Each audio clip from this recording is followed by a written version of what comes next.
Hello friends, welcome to our channel smart study with RS. आज के lecture के अंदर हम 11th क्लास का अकाउंटेंसी लेखांकन का पेपर डिस्कस करेंगे। Sample paper 2024-25। समय रहेगा 3 घंटे और 60 नंबर का ये पेपर रहेगा। तो स्टार्ट करते हैं। कैसे क्वेश्चन आए हुए हैं, आपने इन्हीं क्वेश्चनों को प्रिपेयर कर लेना है और आपके उसमें फाइनल का जो आपका एग्ज़ाम है अब 27 को, उसके लिए अपने नंबर जुटा लेना भाई। Journal is a book of, ये है जर्नल, पुस्तक है, ये क्वेश्चन है, ये ऑप्शन है आपके। उसके बाद नेक्स्ट हमारे पास क्वेश्चन है। स्क्रीन पे 1 मिनट के लिए पॉज करूंगा, अपने बुक में से या उसमें नोट कर लेना है अपने, और इसी क्वेश्चन को याद करके चला जाना है। नेक्स्ट है, loss of goods by fire should be credit to, कौन से अकाउंट में होता है? अग्नि द्वारा माल की हानि को क्रेडिट किया जाएगा, कौन से खाते में किया जाएगा? सेकंड है, current liability do not include, current liability के अंदर कौन क्या इंक्लूड नहीं होता? नेक्स्ट क्वेश्चन है, चालू दायित्व कौन सा नहीं है, ये बताना है। उसके बाद है, credit purchase of furniture will be recorded through which voucher, furniture का उधार क्रय किस बीजक द्वारा लेखांकित किया जाता है? ये चौथा क्वेश्चन रहेगा आपका। Name any two source document, दो मूल प्रलेखों के नाम लिखिए। नेक्स्ट क्वेश्चन है, which of the following equation is correct, इसमें से करेक्ट बताना है। Asset is equal to capital plus liability, कौन सा समीकरण इसमें से सत्य है? ये 4 ऑप्शन आपको मिल गए। The book in which all the accounts are opened is called, उस बुक को क्या कहेंगे? सभी खाते खोले जाते हैं, उसे क्या कहा जाता है? ये 7th नंबर क्वेश्चन है आपका। उसके बाद है, when cash is withdrawn from bank the entry in the cash book is called dash entry, तो वो कौन सी एंट्री? जब बैंक से रुपया निकाला जाता है तो रोकड़ बही में की गई प्रविष्टि को क्या कहा जाता है?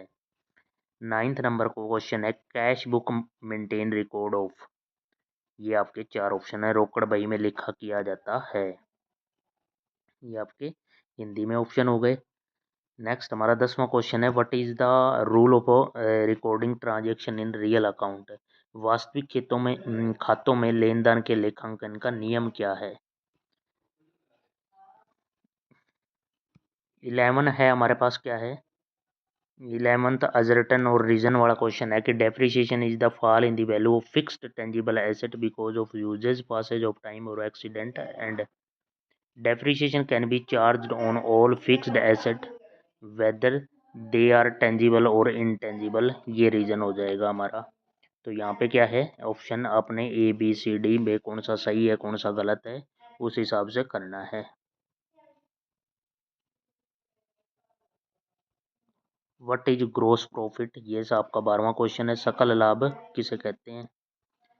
एसेट और रीजन में हमने बताना है, personal transaction of the owner of the business are not recorded in the books according to the business entry concept, each business enterprise is considered as an accounting unit separate from owners, ये है, ये हमारे 4 option हैं। Next हमारे पास क्या है, अभिकथन और कारण में ये दे रखा है कि कौन सा सही कौन सा गलत, ये है।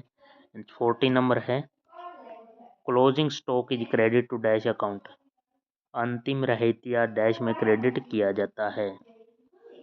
एजेटन और रीजन का एक और क्वेश्चन है हमारे पास, क्या है ये, the main objective of accounting is to be maintain record of business transaction, reason, इसका रीजन यहाँ पे क्या है, accounting record all the transaction whether related to money और not, choose the correct option. तो इनमें से हमने बताना है कौन सा सही है कौन सा नहीं, ये रीजन है, ये अजर्टन है, तो इनमें से बताना है कौन सा सही कौन सा गलत है। ये है, लेखांकन का मुख्य उद्देश्य व्यावसायिक लेन देन में नियमित लेखे करना है, इसका कारण भी दे रखा है इसके साथ कि लेखांकन मौद्रिक व अमौद्रिक दोनों लेन देन का लेखा करता है। Name any to internal user of accounting information, लेखांकन सूचना के कोई 2 आंतरिक उपयोगकर्ता बताएं। और नेक्स्ट है, difference between actual and case basis of accountant on the basic of timing of recording of an income and suitability, ये आपका 2 नंबर का क्वेश्चन रहेगा। What is A double entry system, दोहरा लेखन प्रणाली के बारे में बताना है।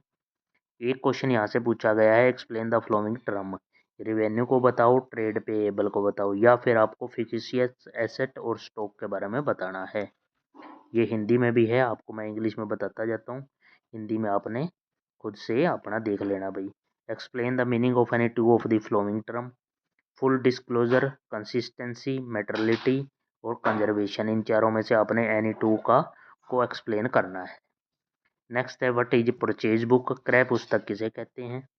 और calculate gross profit when total purchase during the year is 80,000, returned outward is 20,000, direct expense is 60,000, 2/3 of the goods are sold for 6,10,000। ये है, तो सकल लाभ निकालें, कैलकुलेट द ग्रोस प्रॉफिट निकालना है इसका। तो ये चीज़ें, ये क्वेश्चन था। उसके बाद हमारे पास क्वेश्चन है rectified the flowing error. Depreciation written off on a furniture of rupees 6,000 was not posted to furniture account.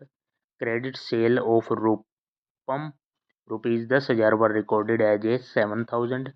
Purchase book was undercast by a rupees 2,000।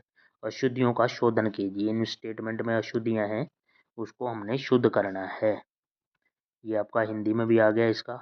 क्रय बही का योग रुपये 2,000 कम किया गया। या फिर आपने करना है explain any two error affecting trial balance. तलपट को प्रभावित करने वाली कोई दो अशुद्धियां हैं, उनकी व्याख्या करनी है।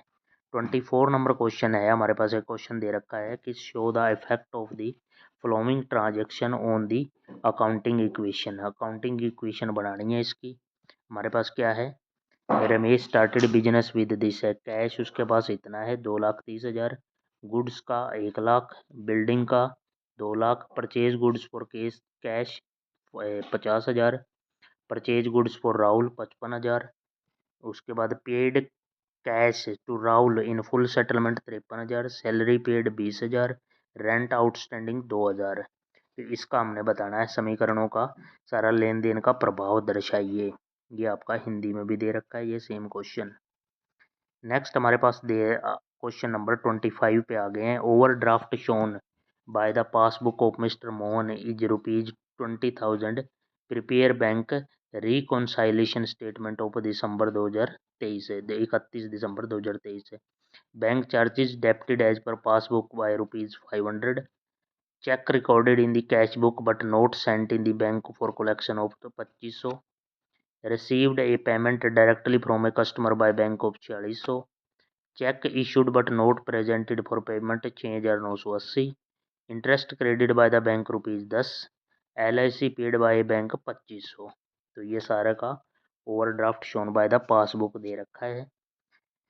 तो यहाँ पे ये क्वेश्चन है, यही आपका क्वेश्चन इसमें आ गया। हिंदी में भी ये सेम दे रखा है। नेक्स्ट हमारे पास है journalize the following transaction any three goods destroyed by fire 2,000 रुपये, rent outstanding 1,000, interest on drawing 900, rupees 1,000 due from Rohit are not bad debts, goods worth for 2,000 were used by proprietor, charge depreciation at the rate 10% per annum for 2 month on machine costing to be 30,000। ये आपका लेन then की प्रविष्टियाँ कीजिए, ये दे रखा है आपका। उसके बाद है from the following balance taken from the books of Shri Diwan and Son 31 March 2000 prepare trial balance बताना है इसका। ये आपका हमारे पास क्या है, bank overdraft 8,000, machinery 24,000, capital 60,000, salary 3,600, interest on loan 1,200, discount received 1,500। तो ये सब चीज़ें आपको गिवन है। नेक्स्ट हमारे पास 28 नंबर क्वेश्चन पे आ गए हैं कि enter the following transaction in double column cash book of Mrs Mohit trader for January 2024 है। तो ये सारी वैल्यू दे रखी है। कैश इन हैंड इतना है, बैंक ओवरड्राफ्ट ये है, गुड्स परचेज फॉर कैश ये है, पेड वेजेस 200, कैश सेल्स 8,000। ये सारा आपको आंकड़ा दिया हुआ है इसके अंदर। Paid rent by cheque, draw from bank for personal use, bought goods by cheque ये है। तो इसका हमने लेन देन को द्विस्तंभीय रोकबड़ बही में अभिलिखित कीजिए।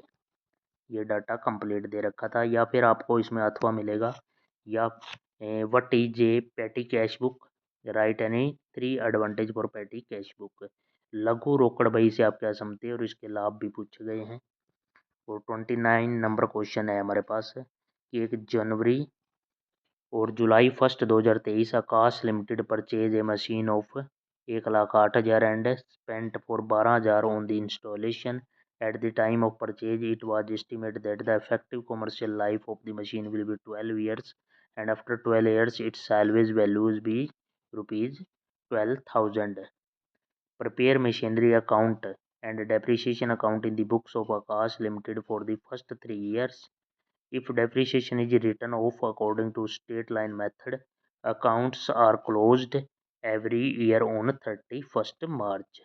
तो इसका ये करना है हमने, पहले 3 वर्षों का मशन खाता और ह्रास खाता बनाइए। ये खाते बनाने हैं भाई इसके, हिंदी में इसको यहाँ पे दे रखा है, मशीन खाता और ह्रास खाता बनाइए। या फिर आपको यहाँ पे मिलेगा कि व्हाट इज डेप्रिसिएशन, या explain any 4 cause of depreciation. 30 number question है prepare trading and profit loss account and balance sheet for royal traders for 31 March 2024। ये बैलेंस शीट बनानी है भाई, इसकी ये सब दे रखे हैं। डेबिट बैलेंस ये है, क्रेडिट बैलेंस ये हुआ है, स्टॉक 20,000, कैश रोकड़ हमारा 5,000 और बैंक 10,000, कैरीज ऑन परचेज 1500। तो ये सब आपको कंप्लीट आंकड़े दे रखे हैं, इसके क्रेडिट के भी और डेबिट के भी। इसके बाद हमारे पास क्या है, ये है choose adjustment closing stock for 8,000। Adjustment ये करनी है हमने, क्लोजिंग स्टॉक रुपीज आए 8,000।